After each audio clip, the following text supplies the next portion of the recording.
بسم اللہ الرحمن الرحیم، السلام علیکم ورحمۃ اللہ وبرکاتہ۔ آج ہم پڑھیں گے سورۃ البقرہ، اس کی آیت 22 شروع کرتے ہیں بلا تاخیر۔ بسم اللہ الرحمن الرحیم، الذي جعل لكم الأرض فراشا والسماء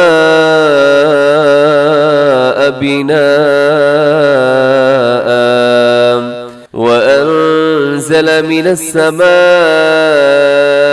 ماء فأخرج به من الثمرات رزقا لكم فلا تجعلوا لله أندادا وأنتم تعلمون۔ سب سے پہلے دیکھیے گا آیت 22، اس کا جو پہلا لفظ ہے الذی، اس کو ہم تھوڑا سا لمبا کر کے پڑھیں گے۔ لمبا اس لیے کریں گے کہ ہم نے یہاں پر یا مدہ پڑھنی ہے، یا ساکن اس سے پہلے زیر ہو تو یا مدہ ہوتی ہے، اس کو تھوڑا سا لمبا کرتے ہیں، اور اس میں ذال کا خیال رکھنا ہے، الذی الذی۔ اور یہ گزشتہ اسباق میں نے بار بار اس پر زیادہ فوکس کیا ہے کہ آپ ذال اور زا کی پہچان جو ہے وہ ضرور حاصل کر لیں۔ امید ہے اب انشاءاللہ یہ مسٹیک تو آپ کی نہیں ہوگی۔ الذی نرمی کے ساتھ سیٹی اس میں نہیں ہے۔ جعل، جعل نہیں پڑھنا، اس کو عین کی جگہ حمزہ پڑھ دینا درست نہیں ہے۔ جعل، جعل لکم الارض۔ اب اس میں کیا ہے کہ ارض میں را ساکن ہے اور را سے پہلے زبر ہے تو را موٹی پڑھنی ہے، ضاد بھی موٹا پڑھا جائے گا۔ فراشا والسماء، فرا میں کیا ہے، را موٹا پڑھا جائے گا، اس کو اپنے فراشن نہیں پڑھتا۔ اکثر لوگ کیا کرتے ہیں فراشن، فراشوں، ایسے درست نہیں ہے۔ را کے اوپر زبر ہو یا را کے اوپر جب بھی کوئی حرکت ہو تو را کو اپنے منہ بھر کے موٹا کر کے پڑھنا ہے۔ فراشا والسماء۔ اب یہاں پر کیا ہو رہا ہے، یہاں پر ادغام ہو رہا ہے۔ فراشن پہ تنوین ہے، تنوین کے بعد واو حروف یرملون کا ادغام ہے، غنے کے ساتھ ہے۔ اور کیسے پڑھیں گے، فراشا، ایسے ناک میں آواز لکھی جانی ہے۔ والسماء، یہاں پر بڑی مد ہے، مد متصل، حروف مدہ یعنی الف مدہ اور حمزہ ایک ہی لفظ کے اندر ہے۔ بناء، اس پر بھی وہی بڑی مد ہے، اور یہاں وقف ہو رہا ہے دو زبر کا، دو زبر تنوین کا، تو آپ نے کیا کرنا ہے، وقف کرتے ہوئے بناء، ایسے ایک الف مدہ کے برابر آپ نے اس کو وقف کرتے ہوئے لمبا کرنا ہے۔ لیکن اگر وقف نہ کریں، آگ ملا کے پڑھیں تو پھر کیا کریں گے آپ، بناء وانزل، پھر یہاں پر آپ ادغام کریں گے کیونکہ بناء میں تنوین ہے، تنوین کے بعد واو ہے یرملون کا۔ آگے دیکھیے گا وَأَنزَلَ، نون ساکن کے بعد زا ہے جو کہ حروف اخفا میں شامل ہے، تو اپنے یہاں پر آواز کو ناک میں لے کے جانا ہے، وَأَنزَلَ اور اخفا کرنا ہے۔ مِنَ السَّمَاءِ، بڑی مد، مد متصل 4 سے 5 سیکنڈ تک لمبا کیجیے گا۔ مَاءً فَأَخْرَجَ، یہاں مَاءً پہ اخفا ہو رہا ہے، تنوین کے بعد فا ہے، حروف اخفا میں شامل ہے۔ اپنے یہاں پر بھی آواز کو ناک میں لے کے جانا ہے، کیسے لے کے جائیں گے جی، ماء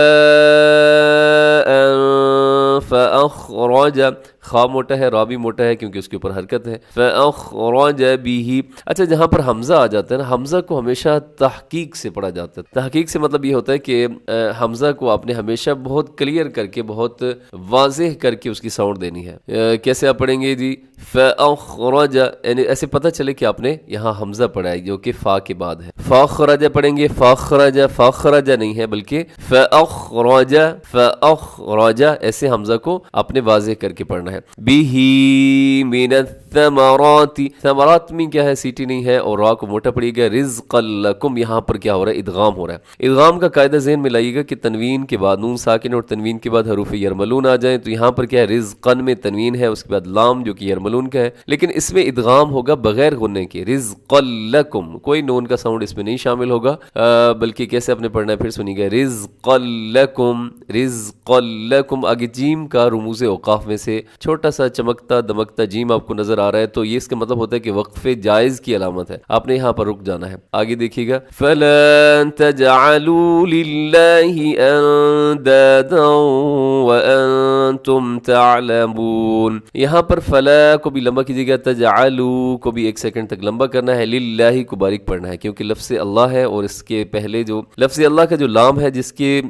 شد بھی آپ کو نظر آ رہی ہے، اس سے پہلے لام کے نیچے زیر ہے، تو للہ باریک کرنا کرنا ہے. اندادن یہاں پہ ایک تو اندادن میں اخفا ہو رہا ہے, نون ساکن کے بعد دال حروف اخفا میں ہے. اور آگے دیکھیے گا اندادن, اور آگے ادغام ہو رہا ہے تنوین کے بعد واو, یرملون کا واو کے اوپر تشدید بھی بتا رہی ہے ادغام کے بارے میں. اندادا وانتم, نون ساکن کے بعد تا, یہاں پہ بھی کریے گا اخفا. کیسے؟ وانتم تعلمون. آیت کریمہ کو ایک دفعہ آپ پھر سن لیجیے گا. الذی جعل لکم الارض فراشا والسماء بناء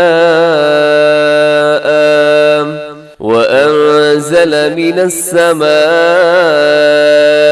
ماء فأخرج به من الثمرات رزقا لكم فلا تجعلوا لله أندادا وأنتم تعلمون. آج ہم نے صرف ایک آیت مبارکہ اس کی تلاوت اور اس کی تجوید ہم نے پڑھی ہے, تو وجہ صرف یہ ہوتی ہے کہ تاکہ ویڈیو زیادہ طویل نہ ہو, تاکہ آپ تھوڑے سے وقت میں آپ کچھ نہ کچھ قرآن پاک جو ہے وہ سیکھ جائیں. اور زیادہ طویل ویڈیو سے بعض دفعہ کیونکہ ایک کام جو ڈیلی ہونا ہوتا ہے, تو اگر وہ لمبی ویڈیوز بننا شروع ہو جائیں تو آپ لوگوں نے گھبرا جانا ہے. تو آپ نے گھبرانا نہیں ہے, دعاؤں میں یاد رکھیں. السلام علیکم ورحمۃ اللہ.